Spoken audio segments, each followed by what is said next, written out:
Captain by a hook with a red beard. Captain by a hook with a red beard.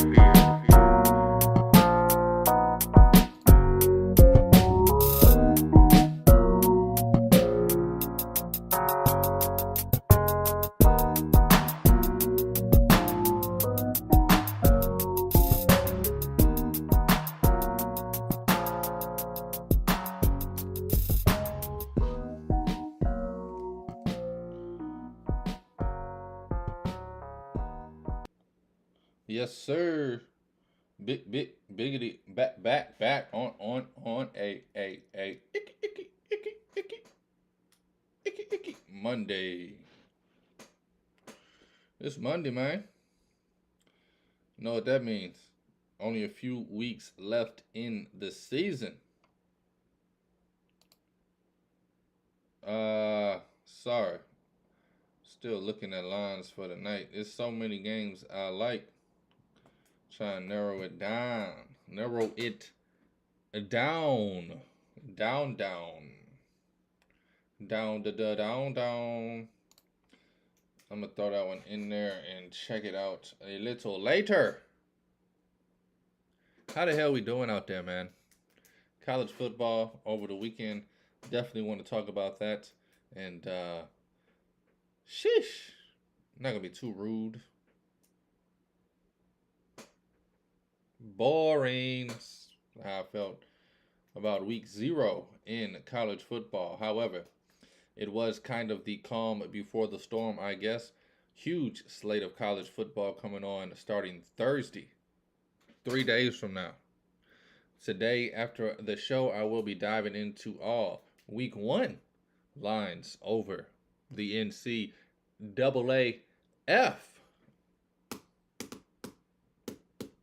But man, I feel bad for the fans of Dublin, Ireland. Dublin, Ireland. Feel bad for the fans in Ireland. Man, imagine. I'll get to it in a minute. I'll be forgetting the intros. That's why I be messing up sometimes. Let's start going. Need to slow my ass down. Gonna touch on that. Seattle Mariners, baby. Definitely gonna talk about them for a minute. The Major League Baseball's final month loading. Little over 4 weeks left in the season, baby. Gonna touch on where we are at wild card and division races across the diamond, baby, across the league. Acuna getting ready to break history. What do y'all call it? The kid is amazing. And he's about to do something that nobody's ever done. Ever. And it's weird to even say it because it sounds like it's so doable. I will touch on that, though, a little later in the show. Also, Yankees sucks. They really, really suck. That's what I wrote down. Hey. Just reading the headlines, baby. Yankees suck. They really, really suck. Padres, literally, hitting rock bottom. Gonna touch on all these things across the diamond, across the sports world. Also, hats off. Ryan Pierce, I believe. Should have wrote down your name. I apologize if I got it wrong. One of the nastiest, gnarliest, gut-wrenching car accidents I've ever seen in NASCAR. And I've watched my fair share of NASCAR going back to the 90s. Burned half my mustache off yesterday. Don't ask me how. But man, it was a crazy car accident. A nasty fall, flip, fly, tumble. I mean, that car did everything it's not supposed to do. And the kid walks out of there on his own power. So, thank you, God, for that. Taking care of the young man. And let's dive into it, man. This is Captain by a Hook with the red beard, presented by Stare Down Sports. I am Rowan Donaghy, a.k.a. Rowan Dives going live the 28th of August, baby. Beautiful week. I am counting down the days till September, and then I'll be counting down the days until October. Really, what I'm doing is counting down the days to some good weather. Sick of the heat. Sick of it. I said sick of the heat. Sick of it. Anyway, man, Major League Baseball popping off. I'm going to touch on the Seattle Mariners. Give them their flowers. Give them their love. First place. Sole possession of first place in the AL West division. Now, I want to go crazy. I want to say if you would have told me this beginning of the year, I would have called you crazy. But let's be honest. Look at the facts. You could have told me this on August 5th, roughly 3 weeks ago, and I would have said, you crazy as hell, boy. You crazy as hell, boy. Seattle Mariners ain't got no chance. Hell, I think there was 4 games back from a wild card at the time, and I didn't have any faith in them becoming a wild card team. But what they've done over this August stretch is just immaculate. 9-1 over their last 10. Last time I checked, they were 16-5 on the month of August. Probably 4 or 5 games have went by since then, which means they're probably 19-6, 18-5. I forget when I looked that up. But run differential plus 102. Now that they're winning, that looks pretty damn good. When they were losing and the run differential was around 60, 70, it didn't matter. Who cares? But Seattle, man, the damn Mariners, 9-1 over their last 10. Again, like I said, somewhere around 18-5, 19-6 on the month of August. Just impeccable. These kids are playing some great baseball. Julio Rodriguez leading the pack both in the media and on the field. Winners of 3 in a row. Guess what? Every time I look up, they're playing the worst team in the league. Last week I look up, they got the White Sox. Easy wins. Easy wins, mate. And guess who they kick off a series with tonight? The Oakland Athletics, baby. Look for Seattle to continue to have this division lead come the end of the week. Astros, a game back.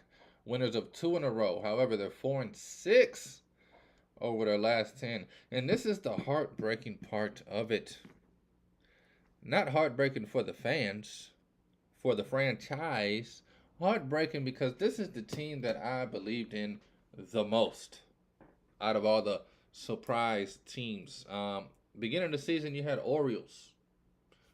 You had the Pirates.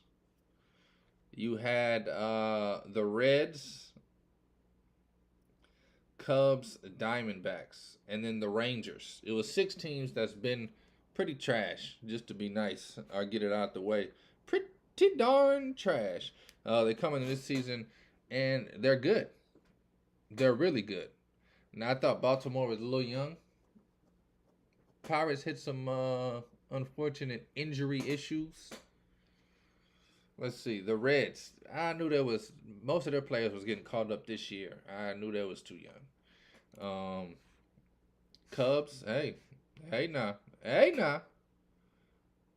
Diamondbacks getting back onto a groove. 8-10 over their last 12. Hit a rough patch late July, early August. But the Rangers.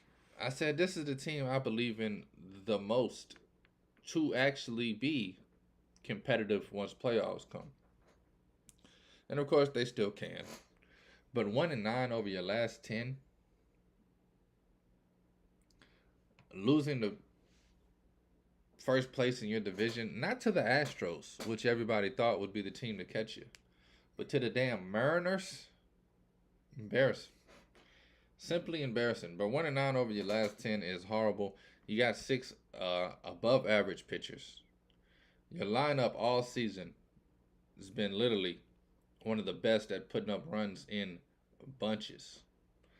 Uh, Veteran players too, with experience winning elsewhere, is why I thought they would have the most success. Corey Seager, Dodgers, all those years. Marcus Simeon played with the A's when they were good. Played with the Blue Jays last season when they were good. Figured he'd have some mental experience to get through 162 and not fall off. Garcia's been there forever. These aren't young players. They got a few. But this isn't like the Diamondbacks or the Orioles or the Reds, where literally it's 1-2 veterans surrounded by a bunch of fresh meat. But the fact that the Rangers are falling apart late August, going into September, it's not the worst thing to happen. But it is concerning, to say the least. But Seattle Mariners, baby, hats off to y'all one more time. Ding, ding, ding, ring the damn bell. First place in the division. Nobody, not even your mamas, not even your damn mamas, thought that y'all would do anything this season, much less be first place in the division at any point in the season after May. Maybe y'all get hot early, but nobody believed this. Nobody called this. Mariners, hats off to you. Before I get into some more Major League Baseball, week 0, baby. I don't know, maybe I'm not the biggest college football fan, so maybe y'all were a little more excited about it than I was. But from where I was sitting,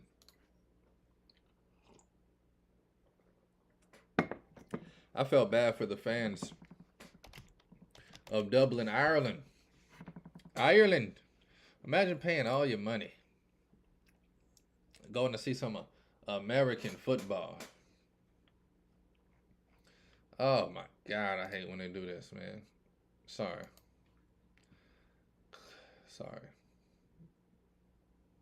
The internet, am I right? Am I right? So mad on you, want to do the show no more. All right, let's get it. Anyway, imagine you live in Ireland. You get news of the Fighting Irish coming to your city, a city near you. And you buy tickets, you save up, and you got to watch them play Navy, which is not your Navy. It's not your army. I don't know what you call your military, but it ain't yours. So you don't give a hot ham about the tradition. You don't give a goddamn about the triple option. I've just never been more mad in my life at the internet. I'm sorry. It's just so much going on in my ears and over here. But imagine this. That's the game you had to watch. Live in Ireland. You get some American football. It's Notre Dame, the Fighting Irish, taking on Navy. And the score is 28-0 at the half. 42-3. I will say this. Excellent showing by Sam Hartman and Notre Dame. And the Fighting Irish. Excellent.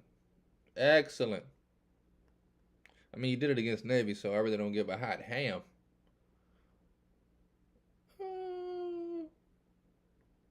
But I do like the way you performed. I do like the way you looked. Even if it was some stat pattern BS. But I am going to be not rooting. I'm going to have my eye on this Notre Dame team. Last year I loved fading them. This year I might be riding them. I came out the gate trying to fade them again. Same coach. Figured he'd be doing the same the BS he was on last season. But then no. I took Navy plus the 21. And boy, it was over early. And in a hurry. Then you had a good game in UTEP in Jacksonville State. Only problem is Nobody watched. Who gives a damn about the Mighty Miners of El Paso? Who gives a damn about Jackson State? I didn't watch it. I'm sure there was a few people that watched it. And then everybody's favorite bet on the week, New Mexico State. Shout out to Las Cruces. Or should I call them Lost Cruces? Got that ass whooped. Massachusetts came out of nowhere, 41-30. And I don't think it was really ever that close, to be honest with you. But who am I? New Mexico looks like they were a touchdown or two behind the whole way. Then you got San Diego State and Ohio, who had an amazing game. Oh, game of the year. I'm joking. Totally joking. Louisiana Tech, the Techsters took on Florida International. That was a good game. Come from behind victory in the fourth quarter by the Louisiana Tech. The Bulldogs out there in Ruston, Louisiana. The old stomping grounds. That's where my mother's from. Been there once or twice. Vanderbilt. They get a tight squeeze me win, a 7-point win over Hawaii. I'm gonna be honest, man. I probably watched 7 plays of the Notre Dame Navy game, even though it was on TV. I either fell asleep or was doing chores around the house rather than watching it because it was that boring. Oh, and then of course USC, baby, blows out San Jose State, but not enough to cover the spread for the fans, for the bettors, for the people who believed. Long story short, it was a snooze fest to me. Horrible weekend for the sport. Not really. It's the first week. Nobody gives a damn what they watching. They just like that they could tell their wife college football's back. It don't bother me for 6 hours. Oh, and by the way, can you make me some buffalo dip, babe? I'm kidding. But seriously, I don't know. I was looking forward to it all week, and then it just kind of disappointed. Maybe because I didn't watch any of the games. Once Notre Dame Navy went off, it was just like, who cares? Who cares? But I am looking forward to Thursday. A lot of big games Thursday. We'll start breaking those down tomorrow. Lots of big games Friday. Believe it or not. And then, of course, Saturday, baby. That's when we get our first full slate of the big names, the big games, the teams we're waiting to watch. And then, of course, Sunday. Ending it off. Not ending it off, but Sunday, baby. If I can get to it.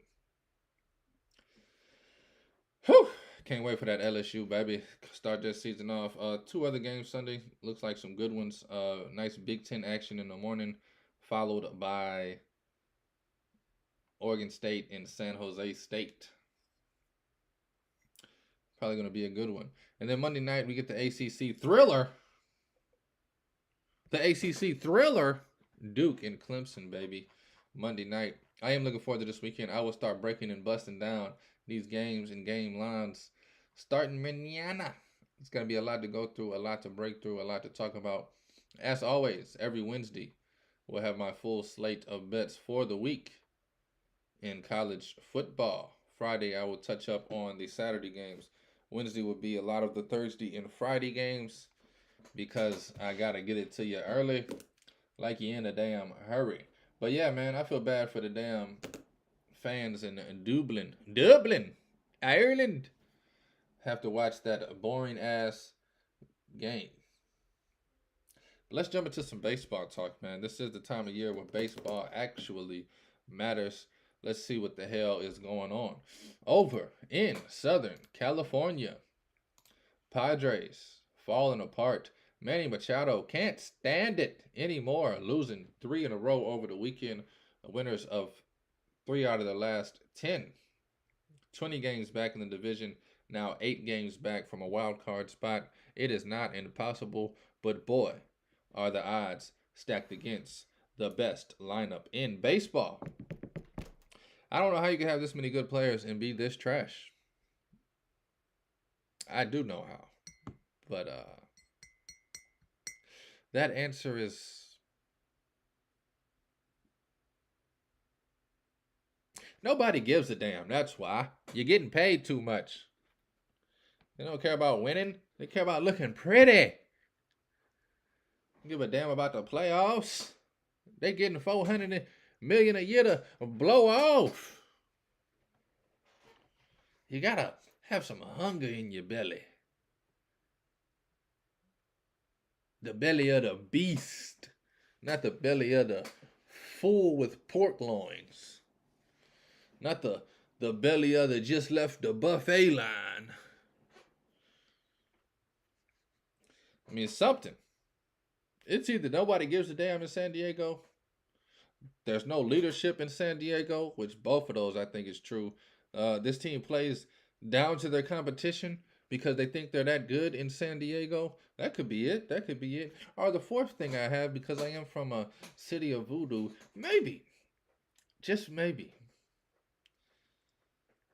there's some weird karma with this team in San Diego. And I don't know what him, hey, them, they, their, done has done. But it feels like something, right? Somebody's wife got their ass beat. Something. Just can't be this good and be this bad. Makes no sense to me. It's a conundrum, an unsolvable mystery. One for the likes of Sherlock Holmes. Padres falling a damn part. Manny Machado beating up water coolers with his bat. Somebody tell him, you only get points for hitting the ball at the plate. Somehow they're 9 games below 500 in plus 53 in run differential. That means when they're clicking, they're clicking. But just pathetic performances by this Padres team. Losing 3 in a row to the Brewers over the weekend, who are hot as hot can be. Winners of 8 in a row. God damn. Got so excited I had the hiccups. Holla if you hear me. Brewers, baby. Winners of 8 in a row. 8-2 over their last 10. Now have a 4-game lead in their division. Cubs in second place, 4 games back. And then you got the red hot red legs of Cincinnati. Currently 6 games back in the division, but only a game and a half back from the wild card, baby. I will look at the wild card in exactly 2 seconds. Philadelphia, the Phillies, winners of 3 in a row over the weekend. They add a little padding to their wild card position, now plus 3.5. And how about the Dodgers? The Brooklyn Bums finally get to 80 wins over the weekend, 7-3 over their last 10, now with a comfortable 12-game lead. That is a dozen over the Arizona Diamondbacks and anybody else in this division, looking to cruise and close it out over the next, I'd say 3 weeks.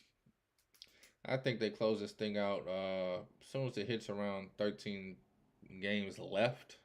I think they'll be automatically the winners of that one.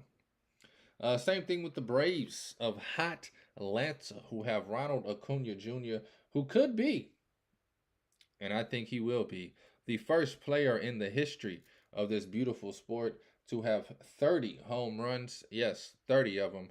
Bomb, boom, ba-bang. And also have 60 steals. I mean, this guy is a thief. 60 stolen bases over the season, along with 30 home runs. I believe, I should have known this. Just know he's going to happen soon. I believe he's at 29 homers and 60 steals already. I think he just needs one more bomb. Or maybe he's at 59 steals. He should get the shit. I'd have to look up his exact numbers. But he's right there, right there, right there. I already talked about the Mariners of Seattle having maybe one of the Best August runs in the history of the sport, going from fourth place in the division. Boom, boom, boom, boom, boom. Now sole possession of first place. AL Central continues to be the worst division I've ever seen in baseball. Minnesota Twins hold a 6-game lead there, 5-5 over their last 10. I mean, they're the only team in this division with a winning record. They're 5 games over 500. It is just pathetic. Pathetic. What was that, Donald Duck? I don't even know. Baltimore, baby. The Orioles, 7-3 over their last 2, but don't look now over your shoulders. Everybody counted this team out when McClanahan went down. Everybody added damn, I messed up. Everybody counted this team out when McClanahan went down. And then they doubled down on counting them out when Wander Franco got caught up in the BS that he got caught up in. Just a dirty dog. Probably never be seen again in the major leagues, and maybe not ever, period. I don't know when I'm going to ever see Wander Franco's face again. Probably 25 years from now when they do a look back and all the details come out. But the Rays, don't look now, only 2 games back from Orioles in the AL East division, winners of their last 2 and 8-2 over their last 10. What happened to Toronto? The Blue Jays, 4-6 over their last 10, falling lower and lower and lower. Now 2.5 back from the wild card spot that they held just a week ago. 10.5 games back from the division.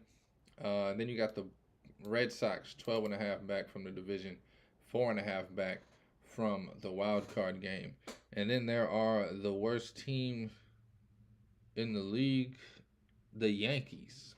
19 back from the division, 11 back from the wild card, 2-8 over the last 10, losers of 2 in a row. The only team in the AL East with negative run differential. But Yankee fans, have no fear. If you ask Aaron Judge or even Aaron Boone,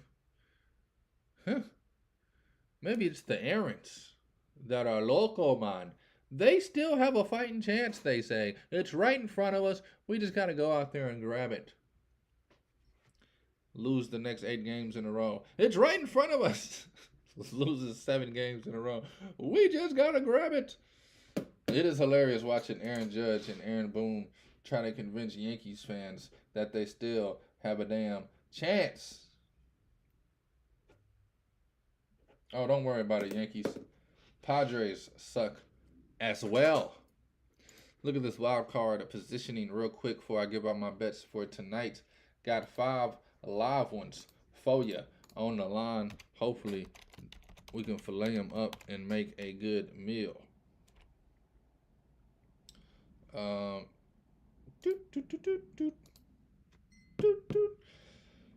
right. Tampa Bay, Texas, and Houston now. That's bananas. As the wild card teams in the American League.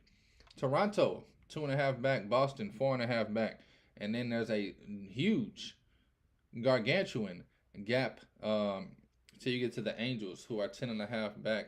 And then, of course, you got Yankees, Guardians, both around 11.5 back. And Detroit, sadly, 14 back. That's not the sad part. The sad part is the White Sox, 21.5 games back from the wild card spot. I mean, just abysmal season for the Southsiders. Moving over to the National League, a bit tighter of a race. Arizona holding on to the last spot right now. Cubs and Phillies above them. Giants, 1.5 games behind the Diamondbacks, tied with the Reds, the red-hot Redlegs of Cincinnati, also 1.5 games back. And then you got the Marlins, who kind of just floating in la-la land all season. They're 3 games back, 1 game over 500. Who the hell knows what's going to happen with these Marlins? I don't even think the Marlins have a plan on what's going to happen with the Marlins. And then you got the crybaby ass Padres. I mean, oops. The crybaby ass Padres, 8 games back, tied with the Washington Nationals, believe it or not, who are 8 games back. And then I don't even have to say the rest of the list. Metropolitans 9, Pittsburgh 11, Cardinals and Rockies farther than that. It's crazy, man. San Diego is the only team not in the playoffs in the National League with a plus run differential, plus 53 on the season. You think just looking at plus 53 on the run differential side, this team would be a few games over 500. But they're 9 games under and 8 games back.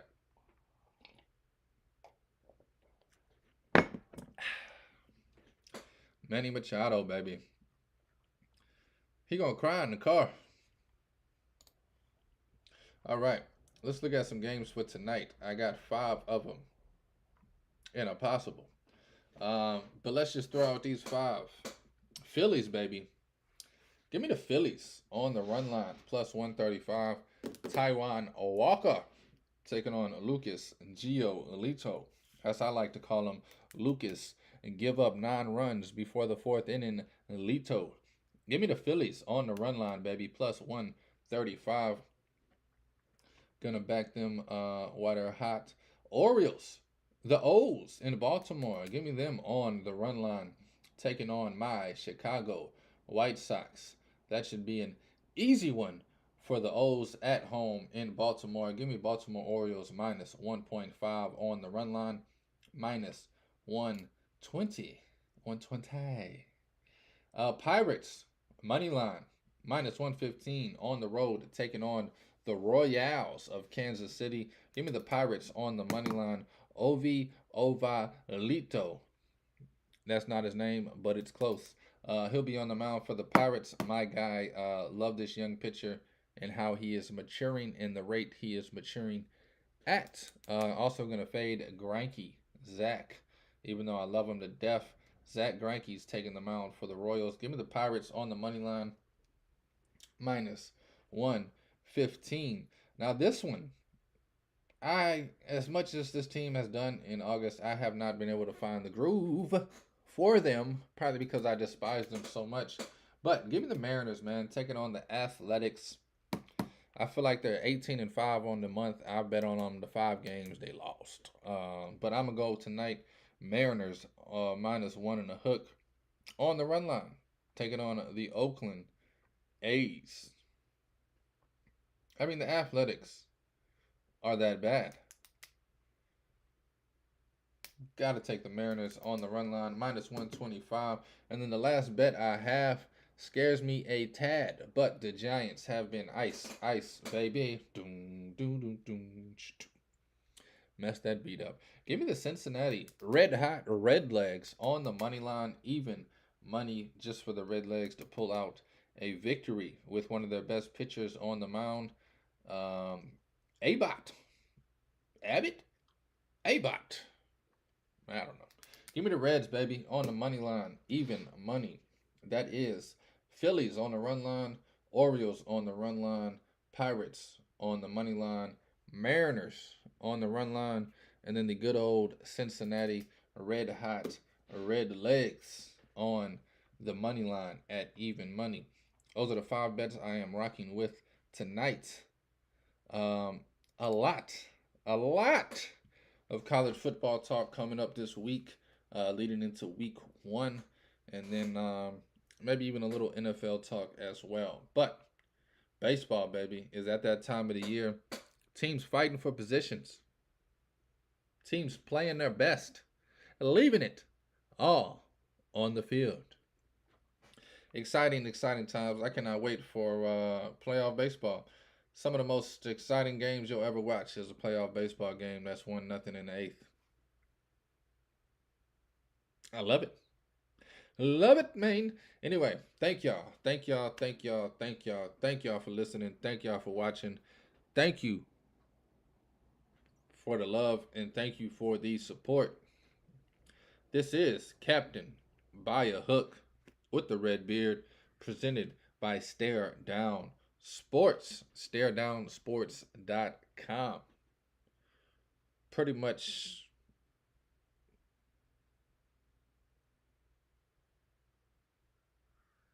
got to figure out what to say about this website.